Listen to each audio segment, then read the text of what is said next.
Yesu ashimwe, aramutse, mukanguke burakeye dusengere umunsi, dushime Imana ko tubyutse dushima Imana tumeze neza. Hari ijambo riri muri Zaburi ya 91, haravuga ngo ibiteye ubwoba bwa nijoro ntibizagutinyisha, na mugiga igenda ku manywa ntacyo izadutwara. Igiteye ubwoba cya nijoro kizagutinyisha, cyangwa umwambi ugenda ku manywa, cyangwa mugiga igendera mu mwijima.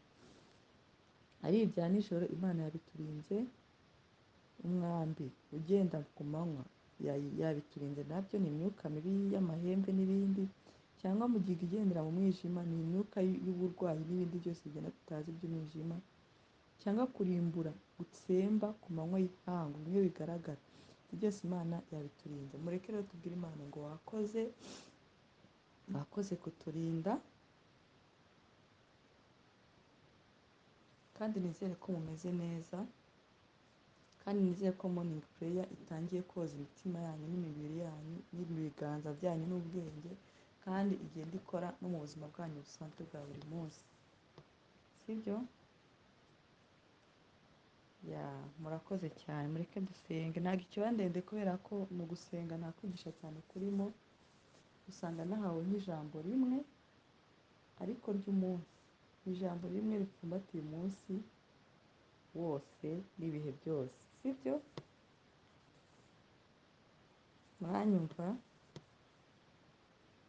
Nari navuze ko tuzasoma Bibiliya, ariko twabanje kwiga ari amategeko ya Yesu. Umwuka wera niyongera kumfasha tuzayiga nayo. Yego, Umwuka wera azanshoboza uko bizakunda, sibyo? Kandi ndabakunda. Reka dusenge.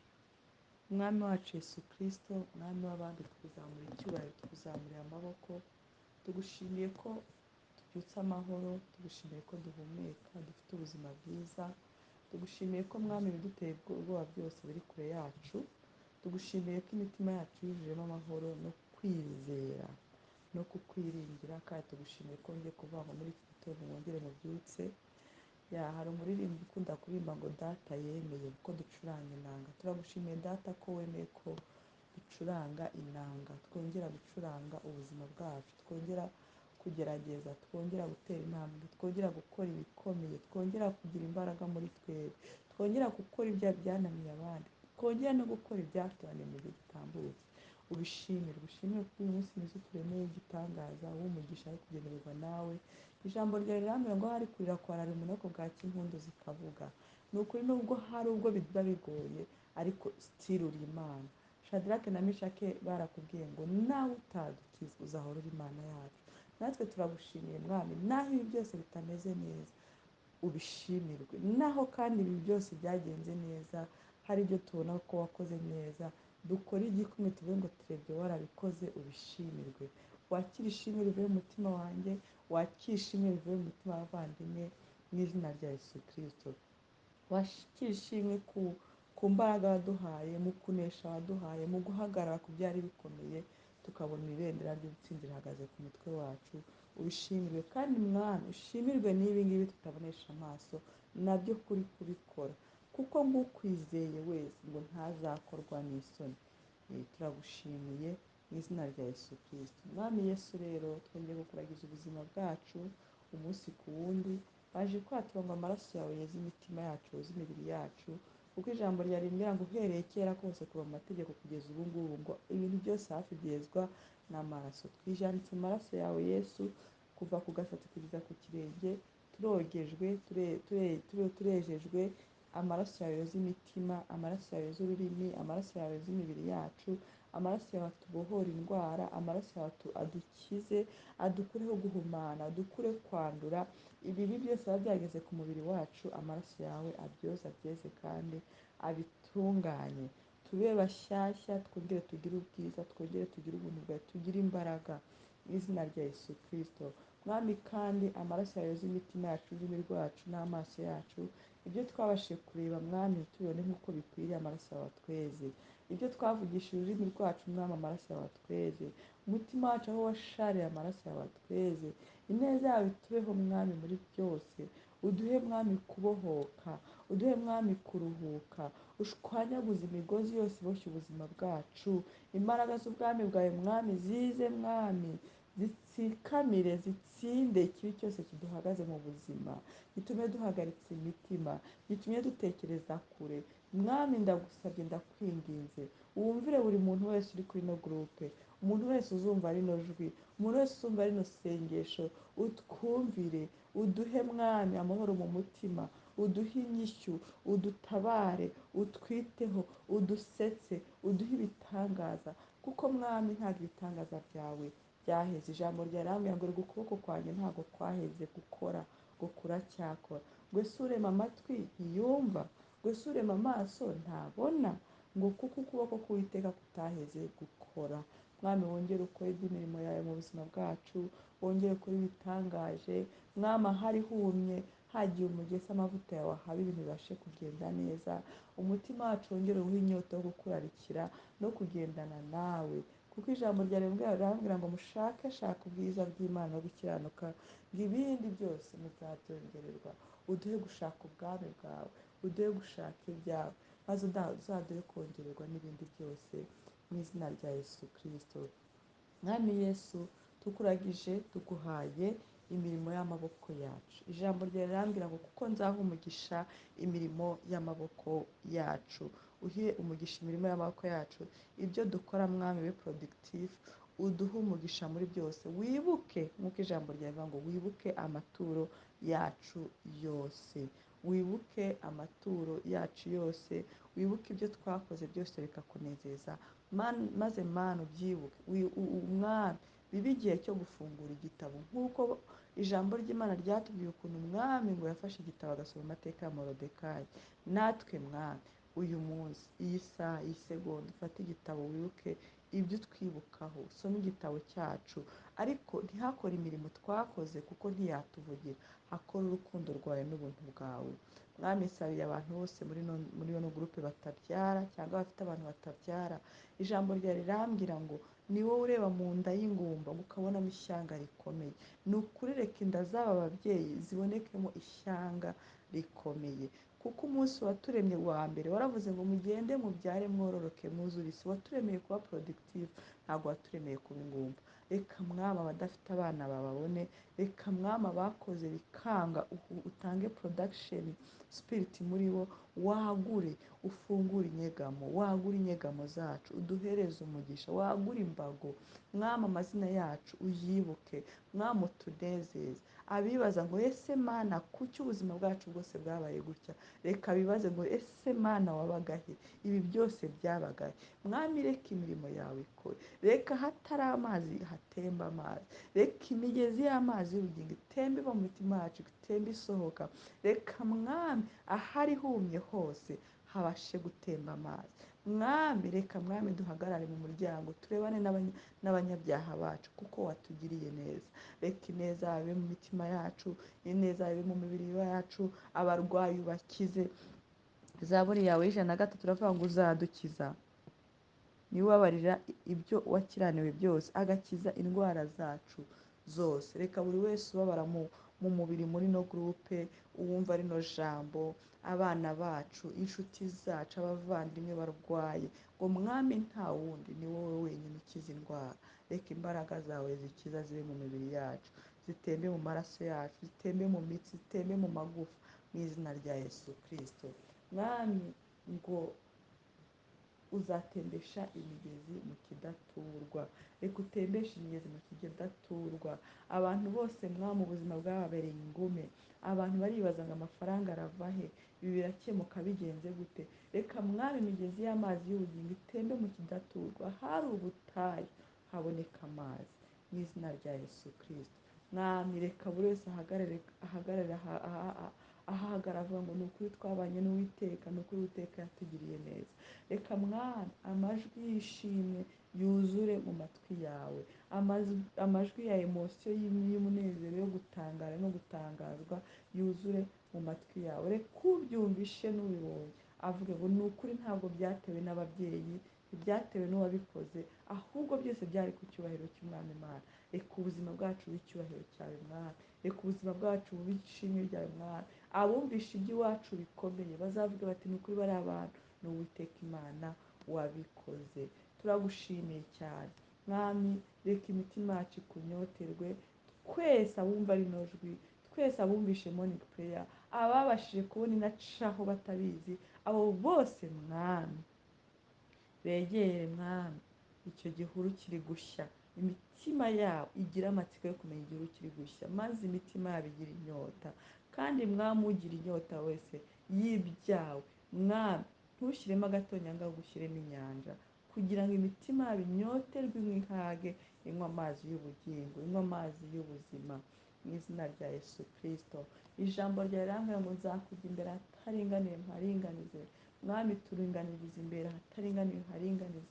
Kandi ejo bundi warambwiye ngo igihe kirageze ngo abanzi bacu, ngo abaturanya tubashake tubabure, ngo abanzi bacu tubashake tubabure. Ni ukuri icyo gihe kirageze, mu izina rya Yesu Kristo. Urakoze cyane Uwiteka Mana, tugushimiye no ku bindi byose. Ahari twe twasenga rimwe, ariko 99 ni yawe. Tukweretse imiryango yacu, tukweretse abana bacu, tukweretse amashuri bari kwiga. Turakwingize Mwami, ubahe ubwenge, ubahe gutsinda, ubahe Mwami kuba wise, kuba kugira intelligence, ubahe Mwami uburinzi, ubahe igikundiro, kandi ubahe imbaraga zo kwiga. Ubarinde ibibi byose biri hano hanze, mu izina rya Yesu Kristo. Mwami ntabwo nareka gusengera umwana wanjye witwa Gaby, nzamuye Mwami umutima we kuri wowe, nzamuye umubiri we, nzamuye ibitekerezo bye, kandi ndasenya imbaraga z'umwijima zose zimugendaho, zimurwanya, zimutsikamiye, mu izina rya Yesu Kristo. Kandi Mwami ndamusabiye ngo Mwami izina rye urikure mu nzu z'isi y'umwijima, urizane mu maraso yawe. Nsabiye n'abandi bose bafite ibibazo bijya gusa n'ibyo ngibyo, abo nzi n'abo ntazi.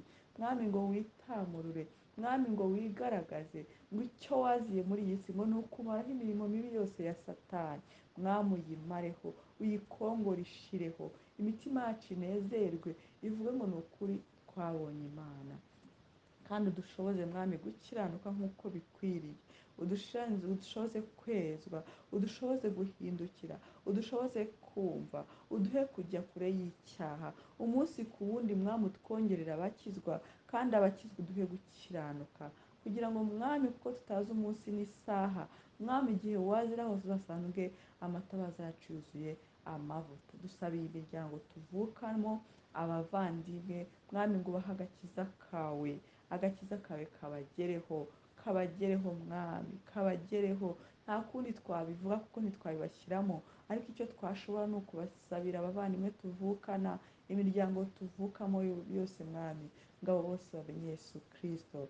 Mwami Yesu nkweretse abadamu benshi bakunda gusabira abagabo babo ngo bakizwe, n'abagabo basabira ngo abagore babo bakizwe. Wumve gusenga kwabo, wigaragaze Mwami, ukore ibikomeye, ukore ibitangaza, kuko ari wowe wenyine Mwami ibyo byonyine ubyikorera. Agakiza nta mwana w'umuntu wagatanga, nta n'uwamenya ngo umuntu azakakira ryari, ariko hamwe no gusenga twinginze Mwami ubasha gukora n'ibyo utari wateganyije gukora. Turagushimiye Mwami, twongeye kwinginga Mwami ngo abantu bose bafite ibintu byose biri delay, byatinze gukemuka, kujya mu murongo kubera impamvu runaka, iyo bariyeri ituma Mwami ibintu bijya muri delay, ndayisenye mu izina ry'Umwami wacu Yesu Kristo, ndayishwanyaguje.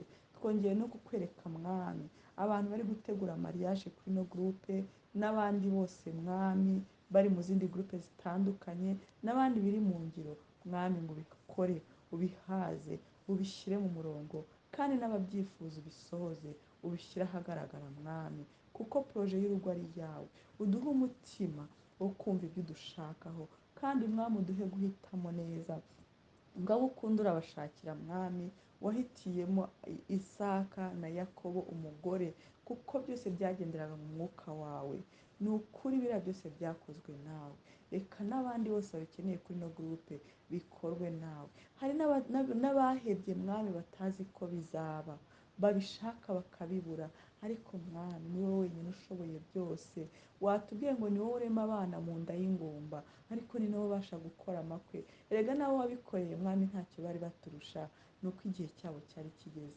Ariko mwami ndakwinginze ngo ubwo buntu bumanukire abantu bose bari muri gurupe babukeneye, mu izina rya Yesu Kristo. Nongeye gusabira abantu bose badafite akazi mwami, ndagusabye ngo twumve inkuru nziza. Tumaze igihe tubikubwira ko abadafite akazi hano mwami ukabahe. Reka mwami twumve inkuru nziza, twumve bavuga ngo twabonye akazi. Erega uragatanga, none se ko natwe wakaduhaye tutari tugafite, ko mwami aho byagaragara ko nta kazaboneka nta gahari, mwami nahishuriwe ko iyo nta kazi nta bushobozi buboneka, nta mafaranga aboneka. Niyo mpamvu tukwinginze ngo ukureho ikintu cyose cyatuma imitima yacu yiganyira yitotomba ikajya kure yawe, woroshye ubuzima. Kuko mwami ntabwo umuntu yabaho adakora, kuko nawe urakora umunsi ku wundi. Mu izina ry'umwami wacu Yesu Kristo, mwami ndagushimiye. Navuze byinshi ariko ngiye kuri njye si byinshi, numva ari bikeya kuko ibyo ukeneye kudukorera ari byinshi. Ariko uravuga ngo ibyo tugambiriyeho ni byiza, ngo ntabwo ari bibi, ngo ubu ni byiza gusa kugira ngo tureme umutima w'ahazaza hambere. Mwami nongeye gusengera abantu bose batwanga, ubaho umutima wo guhindukira, umutima wo gukizwa. Yewe nawe natwe twanga, udukure mu mutima wacu ako kantu, tubashe kubabarirana, tubashe gukundana, tubashe kumvana, kuko mwami buri wese atanga icyo afite. Ariko abatwanga n'abatugirira nabi uduhe imbaraga zo kubasabira umugisha, kandi no kubasabira ngo babone urumuri, bamurikirwe mu izina rya Yesu Kristo. Mwami Yesu nsengera imisozi yose duhagaze imbere tutazi aho yavuye, ngo iriduke. Wigeze uvuga ngo naho twagira ngo kwizera kungana n'akabuto ka sinapi, mwami twagize kwizera kungana nk'uko tubashije kuvuga, kuko iyo tuza kuba tutakwizeye ntituba turi kugusenga. Maze mwami iyi misozi yose igwe ihirime, igwe ihirime. Umutima wacu uduhe kuvuza impundu, maze Yeriko yose igwe ihirime, kugira ngo mwami tuzahagarare imbere y'abantu tuvuge ngo ni ukuri Uwiteka yarabikoze. Ubwo byari biteye ubwoba tutabona iherezo ryabyo, yarabikoze. Mwami twumvishe ijambo rivuga ngo kuko imbuto nziza zaguye mu butaka bwiza, ariko zikomezwa no kwihangana. Waduhaye kwihangana, kandi ujye ukomeza kuduha kwihangana, kwihanganira muri Kristo Yesu. Ni ukuri buri wese uri hano uhaze umutima we, unezeze umutima we, umutaheho, wigaragaze, iby'amarira bihinduke impundu, tuvuze impundu ngo ayinga Uwiteka yabikoze. Turagushimiye cyane mwami w'abantu. Urakoze mwami, uyu munsi turawuguhaye. Nongeye gusaba ngo feva n'ubuntu byawe bitubeho, kuko twebwe imirimo ntabwo yatuvugira, ibyo dukora ntibyatuvugira, amaboko yacu ntiyatuvugira, ibyo tuvuga ntibyatuvugira, ariko feva n'ubuntu byawe bituvugira n'aho tudakwiriye. Feva yawe itubeho, ubuntu bwawe tubeho, igikundiro mwami kitwuzureho, kandi mwami wongere uringanize ahataringaniye, urwanye ibiturwanya, wimire ibitugenza. Imigambi yose y'umwanzi ku buzima bwacu iriduke isenyuke mu izina rya Yesu Kristo. Ijambo ryawe riratubwira ngo mbese niba Uwiteka ari mu ruhande rwacu, mbese umubisha wacu ni nde? Mwami niba uhora mu ruhande rwacu, umubisha wacu yava he? Ngo ntawe, ntawe. Kandi nta kizadutandukanya na kimwe n'urukundo rwawe, nta kizadutandukanya n'urukundo rwawe mwami, nta na kimwe. Haba urupfu ntiruzadutandukanya, amakuba ntazadutandukanya, imibabaro ntibizadutandukanya, ibyago ntibizadutandukanya. Tuzakomeza tuba abawe, kuko ngo uwadushyize mu biganza byawe ngo ntawabasha kudupfumbaturamo. Turagushimiye mwami. Hano unyumva wese uhaze kwifuza, umuhe ibitwenge, umusetse. Ngo Sara aravuga ngo ninde wari uzi ko njye Sara ushaje nzabyarira Aburahamu umwana? Arangira avuga ngo ni ukuri Uwiteka uransekeje. Mwami turagushimiye ko natwe dusekeje, kandi ko ibituri imbere byose biduteye ubwoba ubikuyeho, kandi ko imbere yacu ushyizeho umunezero no kugushima. Erega mwami ntunezezwa no guhora wumva amaganya yacu n'amarira, ahubwo unezezwa nuko tuvuga ngo ushimwe ko n'ibi byose wabikoze. Urakoze cyane, ishimwe no gukomera ni ibyawe. Mwami numvaga nakomeza ngasenga, ariko nzi neza ko umwuka ngo atunihe iminiho uko bukeye n'uko bwije. Umwuka rero akomeza dusengere kuko ni nawe ubasha gusenga kurusha uko dusenga, mu izina rya Yesu Kristo.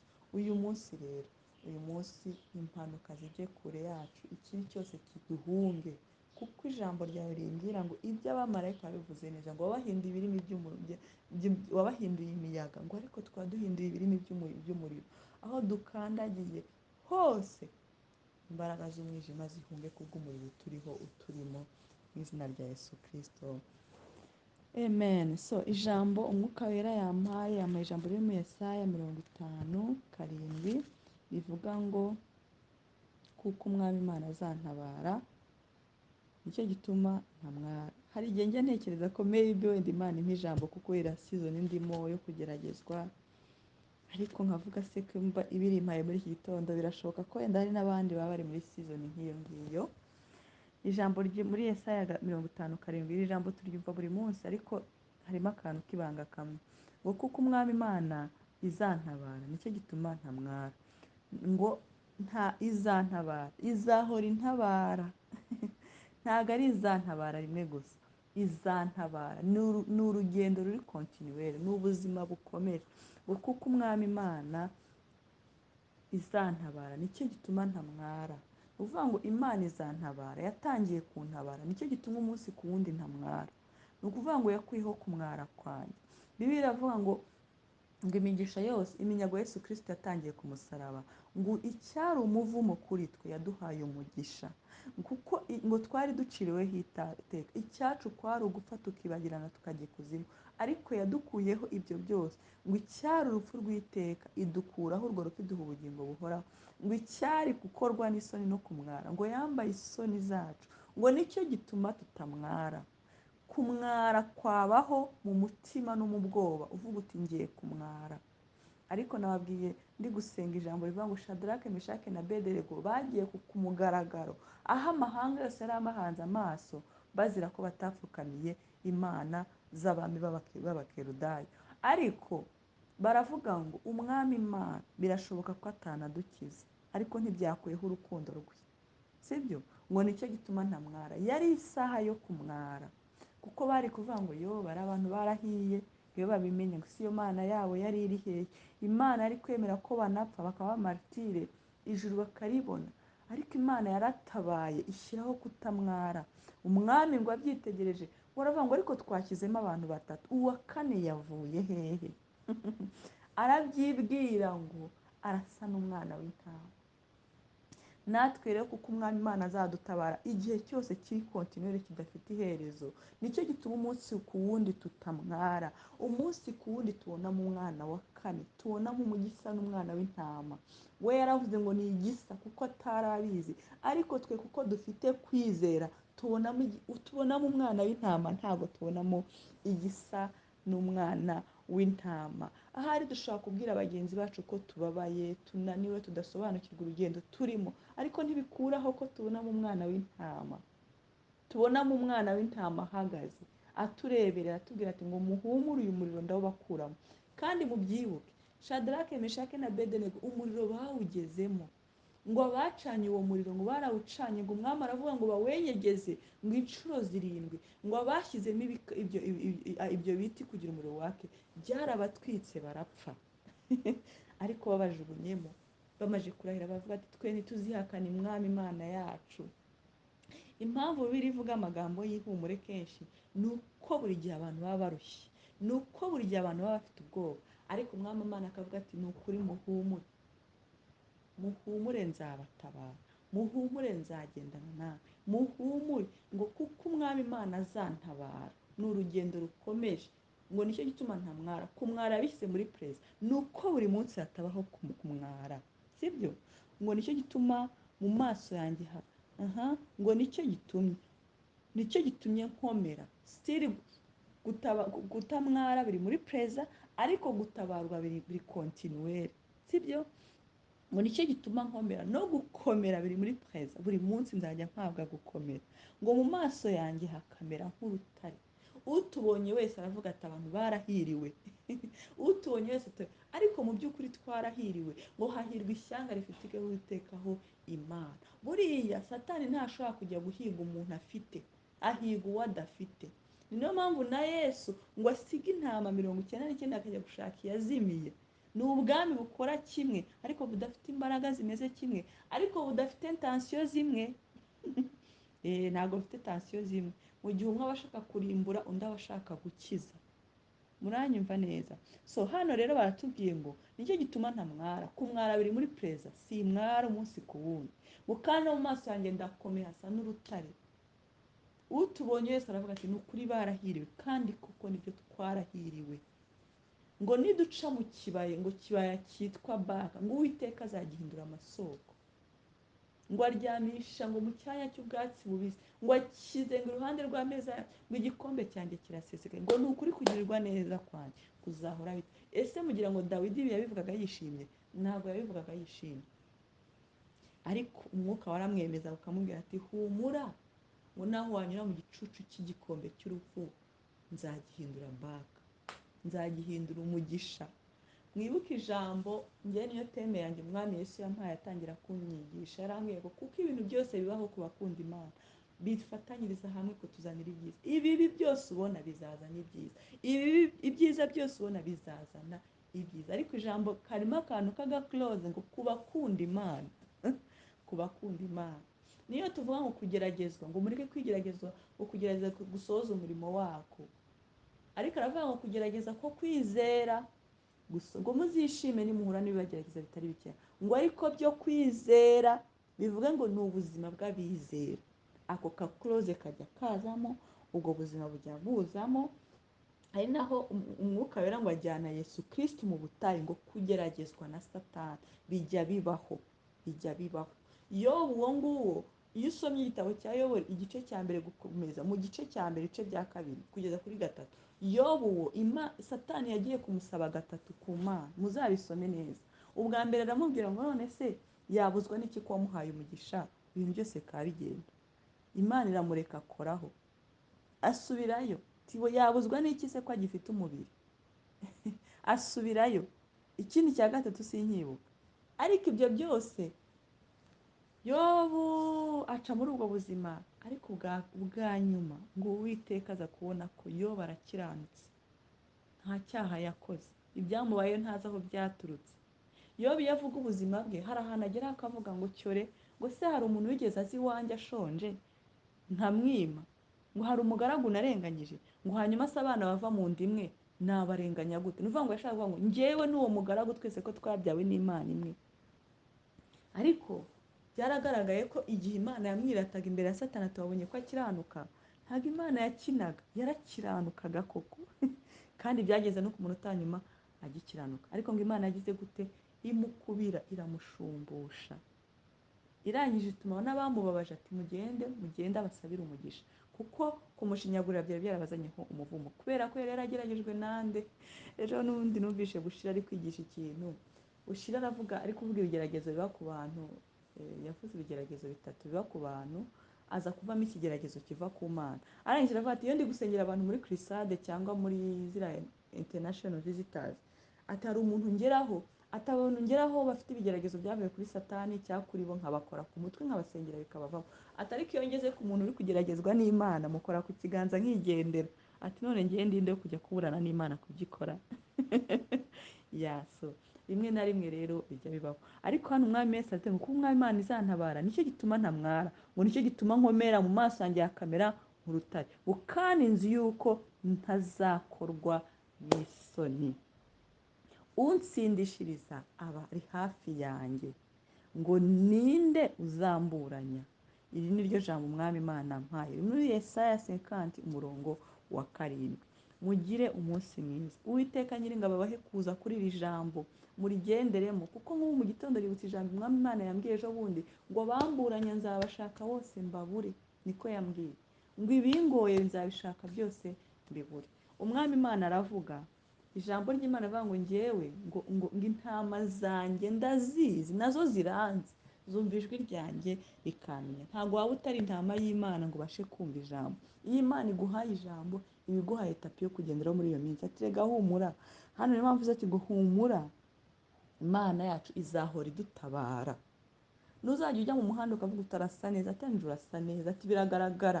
Hari umuntu ejo wambwiye atanje biragaragara ko usa neza, kandi maze igihe mfite ikigeragezo kimagaze imbere, ariko ndavuga ngo mu maso yanjye hagahurira gute, hakamera nk'urutare, ku buryo gituma ntamwara.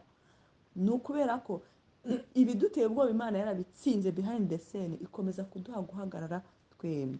Ndabakunda, mugire umunsi mwiza. Shalom shalom.